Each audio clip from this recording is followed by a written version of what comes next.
Yo, what's up, everybody? This is Boucher99 Production, and I'm going to do a reaction video to an autistic antisocial woman interview by Softy White Underbelly. And the person doing the interview is Mark Laita, and he's interviewing a woman named Cassy. And I just want to say thank you for watching, and shout out to everyone that goes on Softy White Underbelly and teaches us something, because I watch these videos for educational and informational purposes. And thank you, Mark Laisha, for staying consistent and helping me realize there's other point of views in life and stuff. So let's get into it. All right, Cassy. Cassy, where are you from originally? I am originally from Brooklyn, New York. Tell me about your family. My family is from an island called Trinidad and Tobago.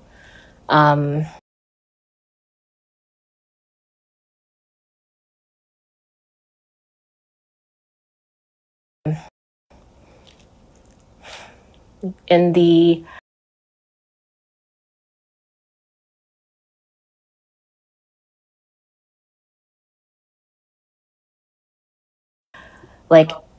Black community and in the Afro-Caribbean community, mental illness isn't really something that's talked about. So yeah, I have autism and antisocial personality disorder. And I wasn't diagnosed until I was 25 years old. And that was after a breakdown, basically. To tell me, I assume that autism and antisocial personality disorder, there's probably some overlap with those. Yes, there's overlap that no one is really talking about, which is part of the reason why I wanted to do this interview. So I was masking my autism for 25 years until I was diagnosed. And the psychiatrist that I was seeing basically told me that because I was masking my autism for so long, as a result, that's why I developed this personality disorder. So long story short, I'm gonna go deep. Okay. I'm really curious about this because a lot of people don't know anything about autism, and I'm pretty sure everyone with autism has a different experience. But hers, she said that she developed a personality disorder because she didn't take care of her autism. And honestly, there's probably severe and there's probably small cases of autism. So I'm learning just like everyone else. So long story short, I was sexually assaulted at the age of 9 years old. And after that happened, that's when I started suppressing my emotions to cope with the trauma of being sexually assaulted. And I think one of the reasons why I was a target for that person is because I was clearly autistic. Like now that I'm an adult, looking back on my childhood, I had clear signs of autism. And this person saw like a slow, girl and took advantage. And yeah, that's, I guess that's when my personality disorder started to develop. Because I had no way of coping with it, especially since I had autism, because I would scream and I would cry. Even before the assault, I would have autistic meltdowns, what I now know to be autistic meltdowns. Back then, I guess I was just a very unhappy child. But yeah. Sorry, this is a lot to talk about. Describe the behavior of your autism as well as your antisocial personality disorder. Okay. How for a friend or somebody that's meeting you, how does it play out? Uh-huh. How is your behavior different than a normal person? Okay, so from what I was told by like therapists and psychiatrists, my brain works differently than a normal person's brain. I have a neurodivergent brain. A normal person has a neurotypical brain. So for me, being a neurodivergent person, I see things differently. And that, like with the autism, basically, like, I'm just like, I don't understand body language. After I was diagnosed at 25, I started reading books on body language and watching YouTube videos on body language because for 25 years, like I was just going around. One thing I did hear about people with autism is their brain just works a little different.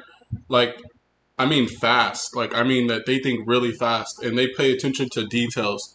They can remember so much. So when people think of autism, they automatically like, oh, they don't. They're like special ed, and I'm being honest. Like people think like that, but they're not. Like they're just differently. Like what, like she said, like she has a different thought process. She used the words neuro, and I'm not familiar with all that, so I don't want to get into that. But basically, like her signals in her brain are a little different, and that could be anyone. Like anyone like that's undiagnosed, they could have different signals in their brain, whether it's dopamine, their like anxiety, something of that sort. So when I think of autism, I'm thinking of someone who pays attention to details, because the details, I'm telling you, I know people with autism and they're smart. Like it's like they'll say things and they'll remember it. Like they remember so well, but it's like things they want to remember. It's like sometimes they have a bad time like thinking of certain things, but when it comes to things they're interested in, they could really take care of that issue. They know what they're talking about. So I just want to clear that up. Like people that have autism, they're not like special needs or anything. They're just, their brains are like altered, so it's just different. So just think of them as normal. I would really think of them as really normal, except that their brains aren't focused on certain things that most people are thinking of. So um, she seems very smart, as you can tell. Cassy, she's very smart. She's intelligent, and she's trying to her best to deal with all the things that she's dealing with.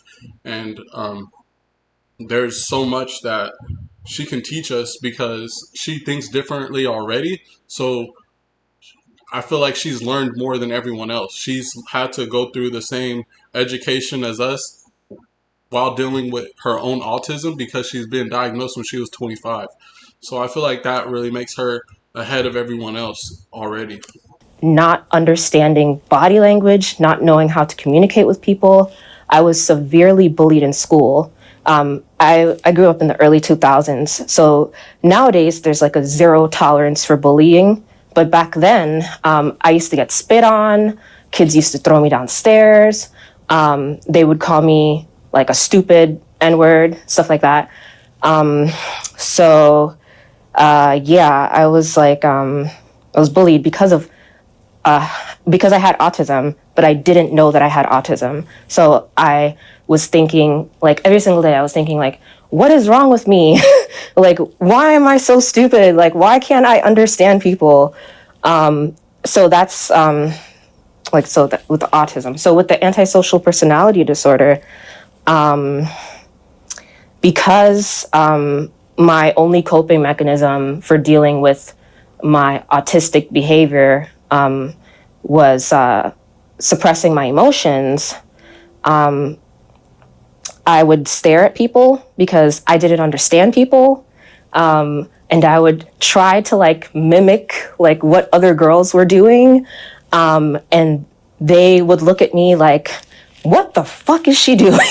And that was just me trying to be normal. But I was failing, obviously, because I got bullied. But yeah, like when people think of antisocial personality disorder, they think of like Dexter. I'm not like Dexter. When people think of autism, they think of like Sheldon Cooper. Maybe I'm a little bit like Sheldon Cooper. But like girls like me, like when I was younger, I was a know-it-all, but like I learned really quick that I could not be a know-it-all. because I would, it was just. Okay, I want to apologize. My internet's pretty bad, and the video paused right here, so I'm gonna continue from here. If it just comes off odd, I apologize, and let's get back to this. You know, like even like I would read the science book and I would read ahead of the teacher, and if the teacher got something wrong, then I'd be like, oh, actually it's deoxyribonucleic acid, and they just like look at me like, you know, like I'm the teacher, you're the student, like. But yeah, I had to like pretend to be like dumber than I was in school because I didn't want to get bullied, and the teachers thought I was annoying. So yeah, and that's like now that I know that I have autism, I'm kind of like jealous of autistic men because they seem to be way further in life than I am because they were diagnosed as a kid. They were able to get like the support and the help that they needed as a child. And I know, well, I'm not friends with them anymore, but I know two guys that had autism and antisocial personality disorder. One was in medical school, and the other one is a paralegal.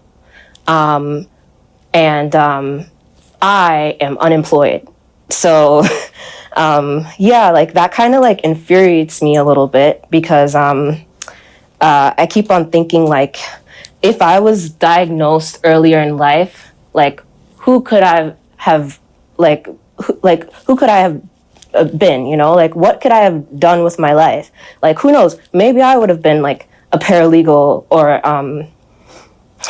like in medical school, you know. So yeah, like after the age of 25, I was like, okay, it sucks. Yeah, after I was diagnosed, I was like, okay, it sucks that I have this, but like at least I know what's wrong with me because I didn't know what was wrong with me. And then also, like my psychiatrist was explaining to me that sociopathy is on a spectrum, right? So when people say like, oh, sociopaths can't feel feelings, we can. I just view feelings through a cognitive lens. Like what is it called? I intellectualize feelings because I suppressed my feelings from the age of 9 years old to 25. So yeah, like I can't feel things as intensely as a neurotypical person would. So She uses the term neurotypical, and I just got to remember that neurotypical because I guess neurotypical would mean that your brain kind of has feelings. Like you could express your feelings and you could feel empathy from others or for others, and you could just be empathetic. And what she's saying is she doesn't know how to deal with other people's feelings. So like she doesn't want you, from what I'm getting, she doesn't want you to project your emotions onto her. She already has difficulties dealing with her own mind herself or how to treat herself. With that being said, it's just difficult for her to express her feelings or put herself in your shoes. sorry, I'm trying to think because like I didn't have anything like so I'm like, okay, what do I talk about next? So yeah, so can I feel feelings? Yes and no. So like okay, so this is a good example. So me and my friend, we were watching TV, and there's this like commercial with the dogs, right?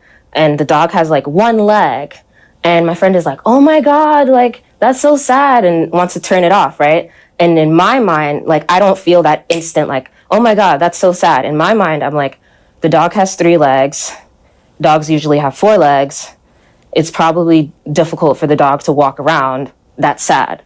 So like I have to like think about like feelings. I don't just like feel them. And that sucks because like the only feelings that I've been like able to feel like intensely have been depression, loneliness, and anger. So like the only like feelings that I like I could say like I feel are like the bad ones, which is not something that I like, because I would like to feel happy. I would like to feel love. And like me and my psychiatrist at the time we were like talking about it. And like, I was like, you know, I want to be capable of love. I want to know what love feels like. I've never been in love. But like, I'm not going to say, oh, because I have antisocial personality disorder, I can't love, you know, because like, I watch like romantic movies and like, I wanna like feel that, but I haven't, and I'm 30 years old. So, yeah, sorry. Are there doctors? She doesn't look 30 years old. I would have expected her to be in her, like, I mean, she did say that she grew up in the 2000s, but yeah, um, she's just very young and she comes off very young, but she seems like a sweetheart. And as you can see, like, she's a beautiful woman, and like her hair is beautiful. It's just she's an amazing person from my perspective and in my opinion, but um, she's a very smart person, and it just some people face difficulties from birth, and you have to understand that even though they were born that way, that doesn't mean the world has to treat them any differently. And I like she deserves to be treated better.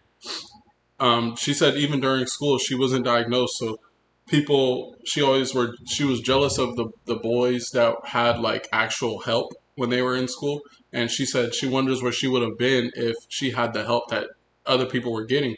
And that's true though, because she grew up in an era where this like no tolerance for bullying and all this was not a thing, and they just gave you a little, they made like a little pinch or something on the wrist, you know, just for calling someone like some devouring words that could hurt their feelings and scar them. So you got to be really open, and she's strong for dealing with what she's dealt with. And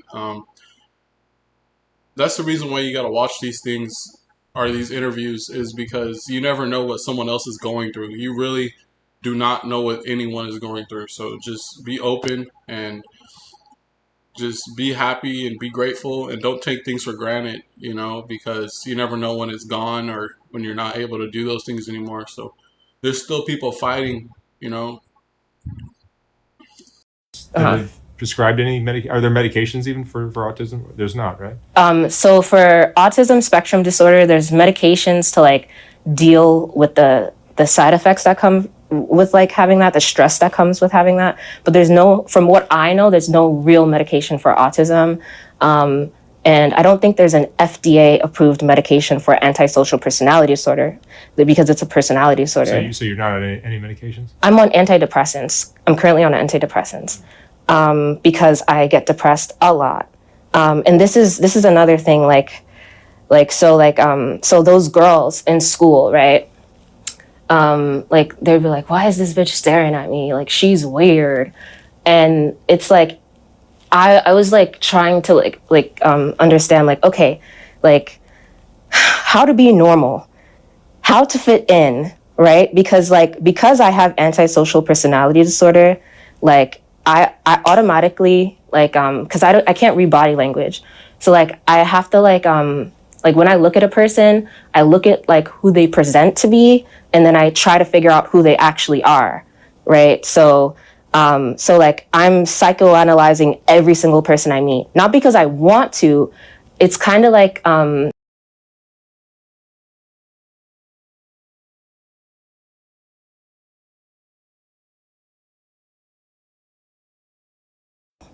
survival instinct, because I was sexually assaulted as a child, not just once, but like multiple times. So like I I psychoanalyze everyone I meet, and I have to. But like when people like realize, well, I try to do it in a way that they don't like they don't know that I'm doing it like that.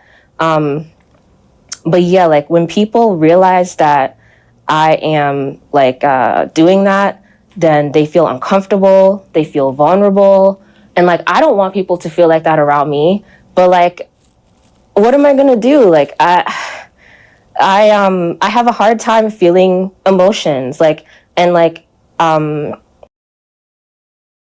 sorry. I need to turn this fan like towards me because I'm burning. I'm eating Wingstop and this is like affecting me. with antisocial personality disorder, because when you hear the word sociopath, you think of criminals, you think of like killers. Like I don't want to kill anyone and I'm not a criminal. Yeah. Do you have friends? My roommate is my only friend. Have you been in love? No, I've never been in love. I want to be in love, but I've never been in love. And how old are you? You're I'm 30. 30. Yeah. Yeah.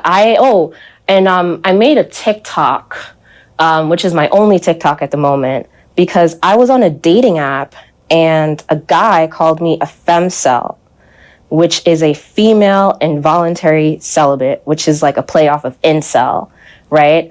And I was thinking about it, and I'm like, the only sexual experience that I have has been non-consensual, like, and so like, am I a femcel? Like, cause but incels, they they for them it's just like, oh, I can't get any sex, you know. For me it's like it's not like obviously I'm female, like it wouldn't be hard to get that or whatever. But for me, like I want to find someone that I can feel safe around, someone that can be understanding of my disorders, the autism and the antisocial personality disorder. And I have not found that, because guys think like, oh, you're crazy, and they just like don't want to be with a crazy person. And it's not that I want to be crazy. I obviously don't want to be crazy, and I try to hide my crazy very well. You're just unique and different. Yeah, exactly. But yeah, like I can't. I have to. What's it called? I have to look at feelings. Like I have to think about feelings. I don't just like feel feelings, and that's very stressful. That it just doesn't come naturally to me, and it's very annoying that when I tell people about my disorder, they automatically ghost me because they think I'm going to manipulate them, or they think that like I'm capable of doing like bad things, because they're like, oh, well, if you can't feel, like, how do I know that you're not going to stab me?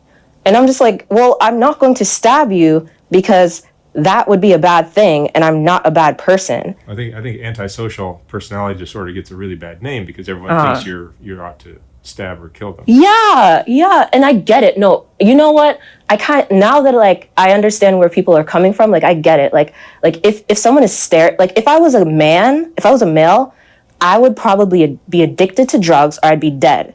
Like honestly speaking, if I was a black man with the same disorder that I have now.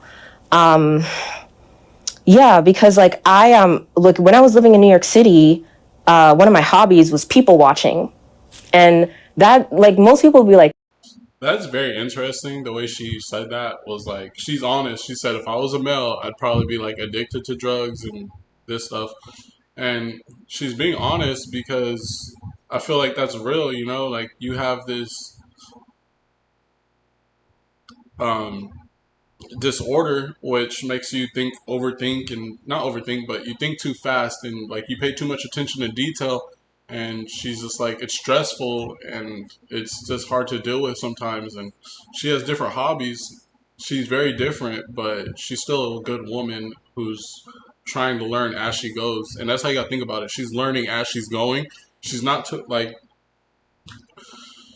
she's not done with all her problems already. She's still learning from them. So you just gotta think about it like that. Like she's still learning just like everyone else. That's creepy. But like for me, that's how I learned to like to be normal, by watching people. But people don't like to be watched. So yeah. Yeah. But what is the hardest part of all of this for you? Just the loneliness? The loneliness is the hardest part, because and then when people think of loneliness, they think like, oh, like you want a boyfriend. Like, no, it's not just that. It's the fact that even like girls don't feel comfortable around me, because like as a women, as girls, like I feel like we're automatically like nurturers and empathetic and stuff like that. And so like the fact that like I have to think before like being empath, like to me empathy is cognitive. Like I have to think. Like I don't treat people the way that I would want to be treated. I treat people the way I think they would want to be treated. So like there's so many steps when it comes to empathy for me, because it doesn't come naturally. But like I refuse to be labeled as someone that can't be empathetic. So like it's very, very difficult. Very difficult. So the loneliness is a huge thing that is making me depressed. That's why I'm on antidepressants, because I'm 30 years old. I have no boyfriend. I have no friends. My family even feels uncomfortable around me. Are you working? No, I'm not working, and that's another thing. Like it really, really sucks, because like my mom, she was like, "Oh, you were so smart in school." I just want to say, God bless this woman and whatever she's going through. I wish that you achieve. I just wish the greatness for you and just bless your heart because you seem like a kind person and people think whatever they want to think about you, but you're letting the world know that you're a good person in the heart. And even if they don't accept you from the beginning, you know that there's people who do want to watch you. There's people who will listen to you. There's people that want you in their lives. So don't feel left out because you'll find that person, and just know that there's people that care about you already. And if they were there, if they knew your situation, or if they came across you, if they came across this video and they seen you, they would at least try to give you a hug, maybe try to help you out, and learn more about you. In my personal opinion, like I would recommend that you know you reach out, and like there's a lot of people you can help. There's people going through what you're going through, and I know a lot of people going through what you're going through, and they need your help. Whether or not you're 30 years old or you feel like you're too old, which you're not, you're very young. So I just hope that you decide to help other people in your situation, because there's other people with autism and stuff, and they're young and they need your help because they're dealing with maybe worse than what you're going through. And I just want you to realize that there's people out there for you, and I wish that you help more people, because even if you are already, I just really hope that everything goes well for you, because I know it's difficult, and I understand some of what you're going through, and I just want to say that God bless your heart, and you're a sweet woman, Cassie. And I, I I really hope that people learn from you. And it's like, well, yeah. Oh, well, actually, I can't say anything bad about my mom, because I love her. God bless her heart. She's from Trinidad, and they don't go to therapists. They don't like. So I can't be mad at my mom. She did the best that she could, with what she knew at the time. So You don't have kids, I assume? no, I don't have any kids. Um, yeah, and I want kids. That's the thing. Like, in a perfect world, I would love to be married with kids, have a bunch of friends, have a good job, be able to pick up on social cues. Like, in a perfect world, I would love to not be labeled as a sociopath. Like, that would be like amazing. And another thing too, I can't find a therapist to stick with me. So here I am, right? Like a diagnosed someone with autism and antisocial personality disorder, and I'm saying like, hey, I would like to find a therapist to help me because I'm having difficulty in life. And they see my psych eval, and the ones that are willing to help me, when we have a therapy session, like recently I had a therapy session with a therapist that dropped me, and like she basically said like it's so complicated and it's so much work to help you because like with sexual assault, because I'm a part of the reason why I'm also going to therapy is so that I can get help with the trauma that comes with that, because like as someone with ASPD, I don't I didn't process the assault like a neurotypical woman would have.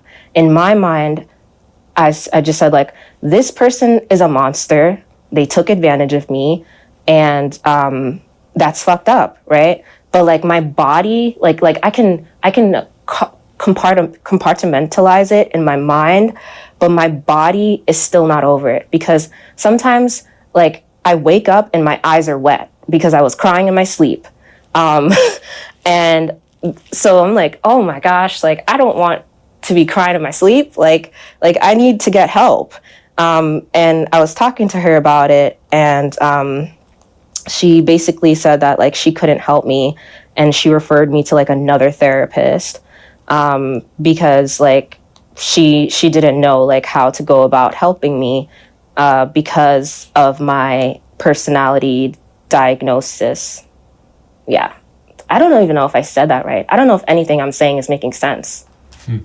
But yeah. Have you had multiple therapists? I have had several therapists. Oh my God. I have had in my life probably about a dozen therapists in the past 5 years. That's a lot, right? And your last one dropped you? She did. She did, because like, and you know, bless her heart, like she tried. But like, I think she got a little creeped out because like I'm saying like this is affecting me. And she's like, well, how do you feel about it? And I'm like, well, I'm indifferent towards it. Like that person is fucked up, you know? But so it's like, how do you treat somebody who has to think about like emotions? How do you treat someone that doesn't just say like, oh, I feel like sad?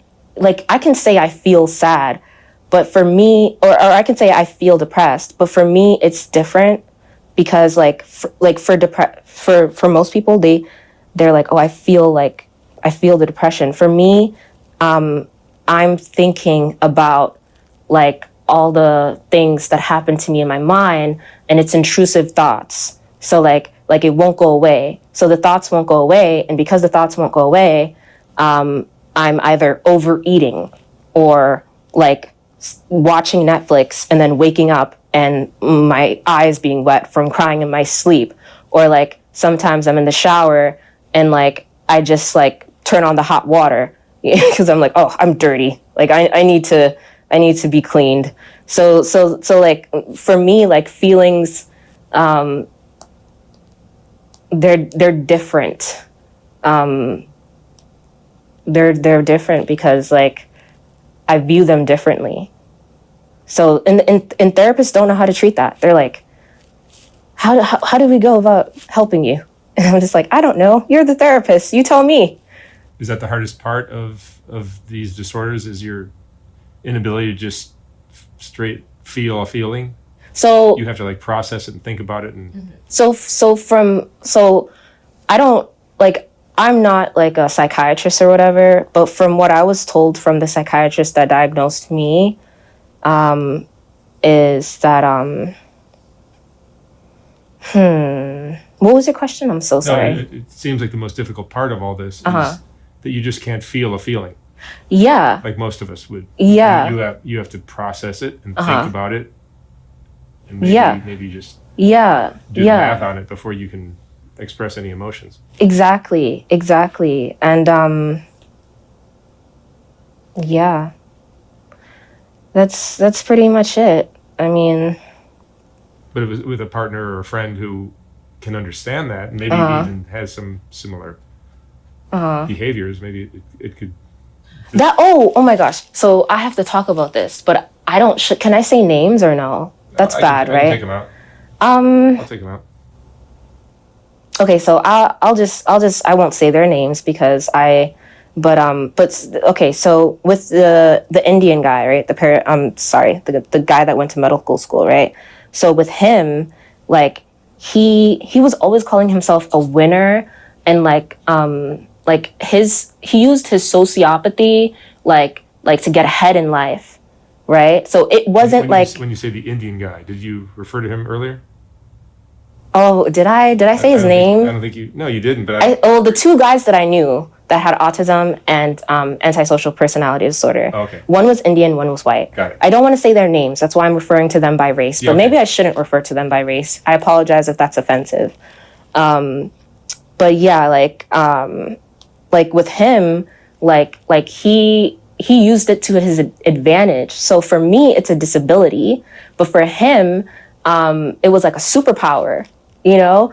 And the same thing with the dude that was a paralegal. Like him, like he used his sociopathy to his advantage, and he was very well. I don't know him anymore. Well, because we don't talk. But like he was successful, and it just sucks because like if I were to lean into like those like dark triad traits, like because I have to like take extra steps to not be a bitch and to not be an asshole, right?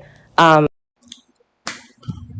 would say that is one of the hardest things that she could probably go through is the fact that she can't feel empathy and she doesn't feel the same feelings and she has to analyze things to where it's like it's hard to explain, but she has to go step by step to understand, oh, that could hurt someone's feelings. So if you get offended by something easily and she might say something and you say, oh, well, in your head, it's like, that's offensive. And to her, it's just like, well, I'm just being honest. Like, she's just like, I'm just being straight up. And that's what she's saying. She's like, well, sometimes I could just come off as like being like kind of, like offensive or like an a-hole. And she doesn't want to come off that way. It's just, she's just saying it how she sees it. And it's just 100%. You say it how you see it. Because like as a female, like as a woman, if I leaned into my sociopathy, someone would either curse me out or like beat me up, because those traits are not like valued in women the same way they are valued in men. So yeah, I'm so sorry. I'm rambling and I can't really like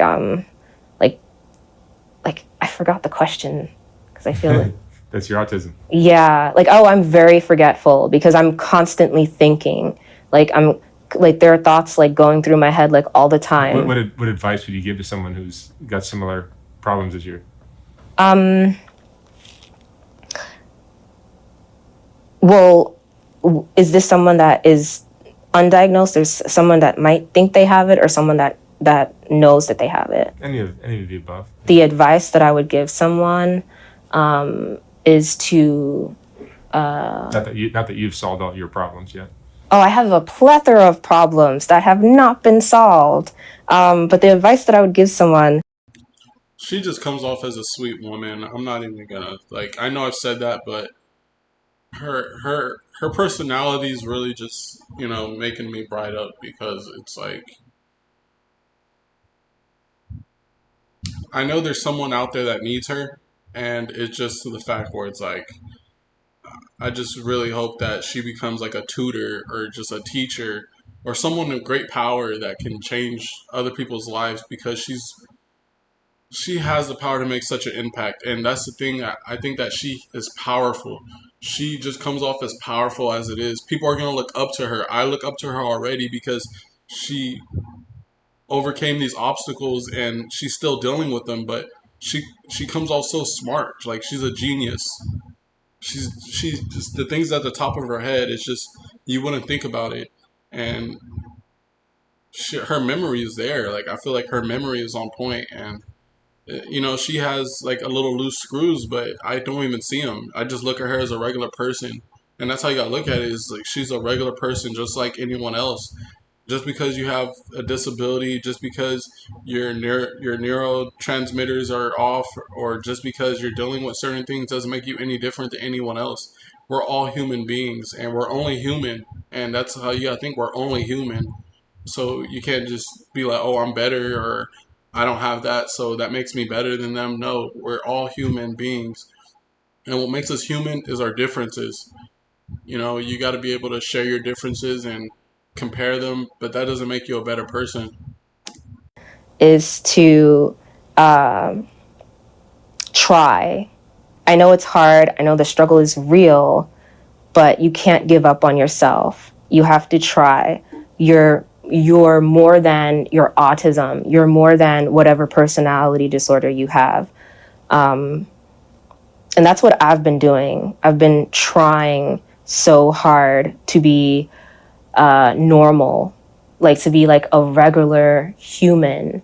And I will try till the day that I die to not be like someone that like people look at and think, what's wrong with that person? Like I want to be like someone that can like go through society peacefully, because I've had people threaten to kill me, and I didn't. I like all I was doing was being myself, basically, and they were uncomfortable around me, and they threatened to kill me. They threatened to beat me up, and like even like flight or flight like instincts I had to like develop over time. Like I had people, because I was getting beat up so much in school. Like people were just like beating the shit out of me in school. So like I don't know if I should talk about this. Can I talk about like really? Can I? I just want to say I'm sorry, Cassie. If you happen to come across this video, or even if you don't, if anyone else comes across this and knows Cassie, just let her know that there's there's a lot of hope for her, and she's gonna influence so many great people, and that's something that I know for a fact that she'll be really good at, and that's something some people need in their lives. Um, I feel like from a young age, people don't have the knowledge of there's people with mental disorders and they're born with it. So you got to treat them. You got to be open towards them, and you got to tell yourself, hey, they're human, just like me. But it's the fact that they think differently, and I think that makes her even more human. Is the fact that she thinks differently, but she's still a human. Like she's still a person who has thoughts, like it's just you gotta think about it like that. And we need teachers. I feel like if there were more teachers with like mental disorders but like not too aggressive, that they'll be able to teach. Like if there was a class taught by like an autistic art teacher, like someone who found a craft and overcame it, so then they can express themselves onto you and you could understand, well, these people are helpful towards like humanity and they can still educate people. I think that's very important. So I think Cassie, you're a great person, and I really hope that you help other people with the same things that you're going through. So I think that's like something I just feel in me is just like I know there's so many people you could help, and there's a lot of people like in the library who you could tell them like, hey, like I want to show you that there's other things that you could do, or you could perfect a craft or something like that. Because I mean, I can't get into detail because I could fix myself 100 times and I still need to improve everything I do in every aspect of my life. But I just feel like from watching this that she's so powerful. I'm just getting just good, powerful person right now. Can I say like names and stuff, or? I would take them out if it's a problem. So Okay, all right. So I remember that just use first names anyway. First names? Okay. So like I remember at some point in my life I was homeless, and I refused to be on the streets. So I went into a like shelter. It was like an LGBT shelter in the Bronx, and they put me in a room that was predominantly female. And in this room, the first night that I was there was this girl, and she was super funny, and she said a joke, and everyone in the room laughed, and I was the only one that didn't laugh. So I decided, okay, I have to act normal, and I laughed. And then when I laughed, like everyone stopped laughing and they started staring at me. And then I left because I knew that it wasn't like a good thing. Then I came back like maybe like an hour or two later, and there was trash on my bed. And I just cleaned the trash off and I went to sleep. And the next morning, one of the girls came up to me and she said, "You're a fake bitch. We don't want you in here." And it clicked that like, crap, they knew that that was a fake laugh. And because I'm always masking, because if I don't, then people feel uncomfortable. And when people feel uncomfortable, they might say or do things that they wouldn't do if they were comfortable. So she called me a fake bitch. And I was like, okay, I'm sorry for being a fake bitch. And I stayed in that room for like a couple months, and like, I ain't gonna lie, that was a little funny. I mean, I don't know if she's trying to come off as like funny, but like the fact that she was like, sorry, I'm sorry for being a fake, like it's just, it's blunt. It's like she's being so honest. That's what I was saying. Like she just tells it how it is. Like she just says it how it is. Like what's on her mind? Like, oh, I'm sorry for being a fake and hurting your feelings, but that's just how it is. Like, I'm sorry that I could come off that way, but that's not how I meant it. I was just trying to fit in. And I mean, that's why we need more people like her that have stories and been treated differently by other people, just so we could like know how it feels, because most people wouldn't know how it feels to go and be in that situation.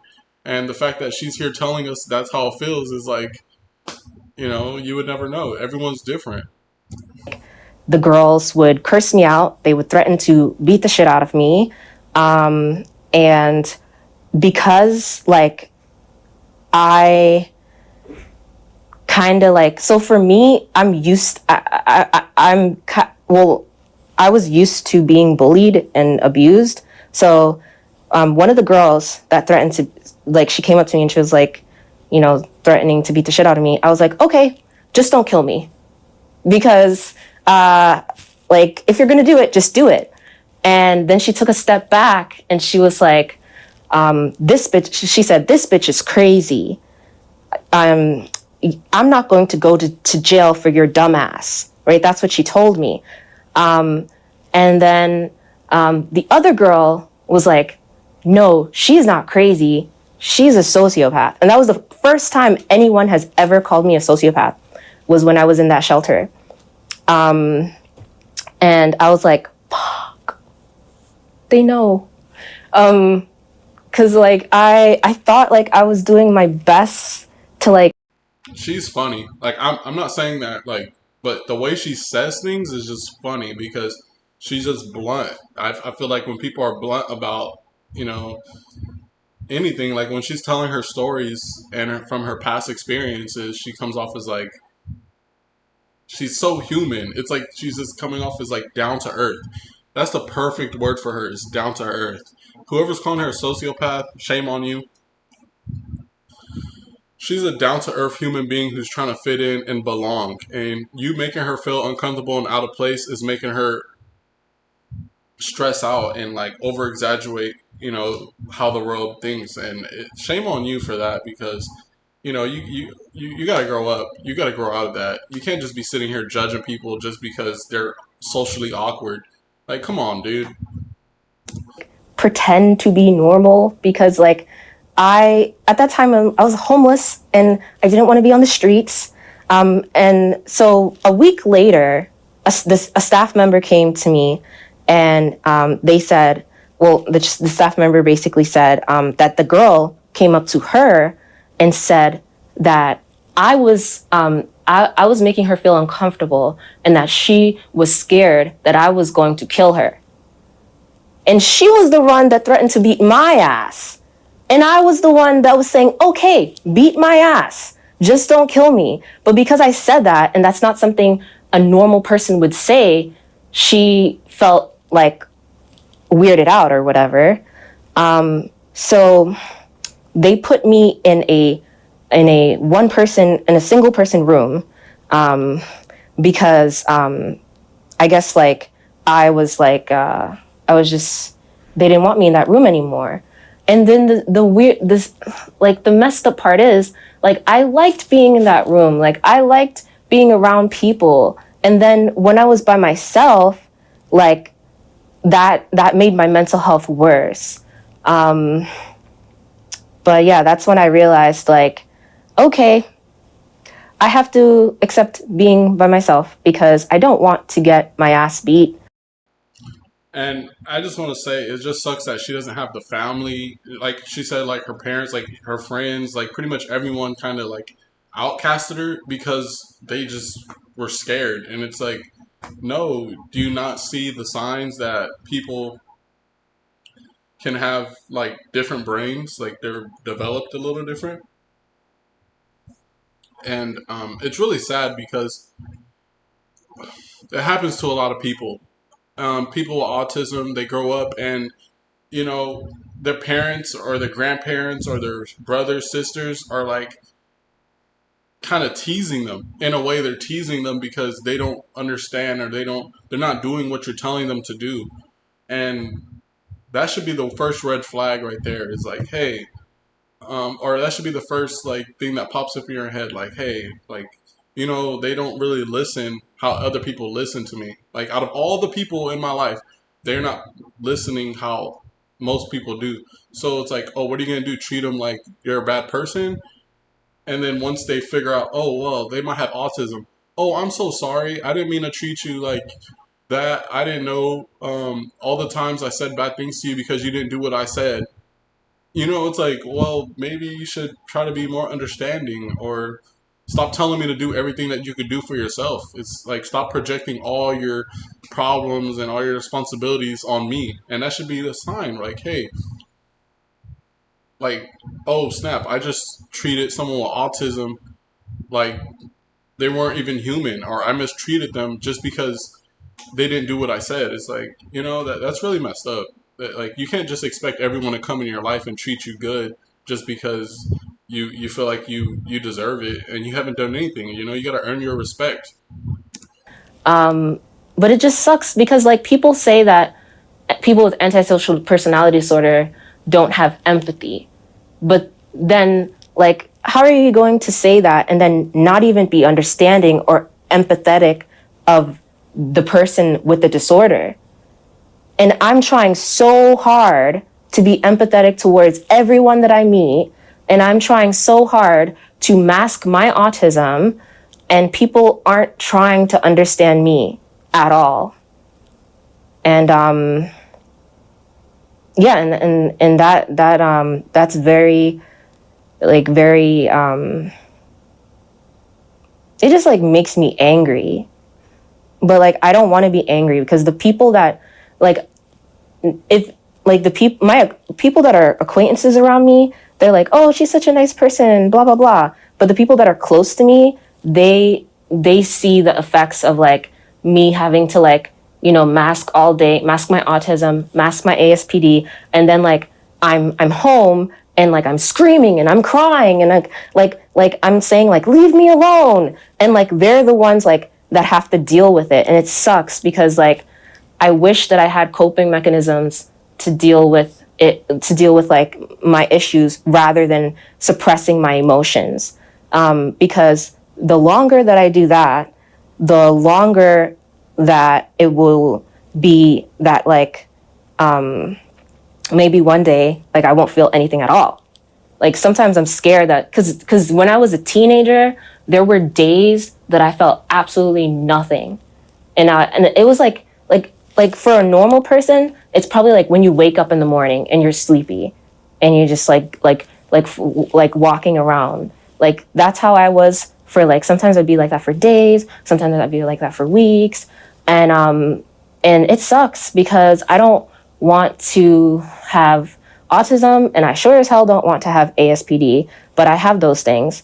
And when therapists are afraid to take me as a client, it hurts and it sucks, because how am I supposed to become a productive member of society when I can't get help? And I'm poor. I can't pay out of pocket. The last therapist I had to pay $800.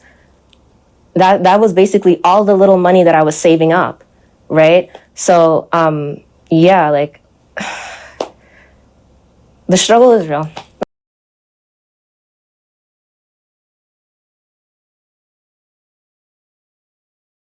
Okay, I'm fucking up.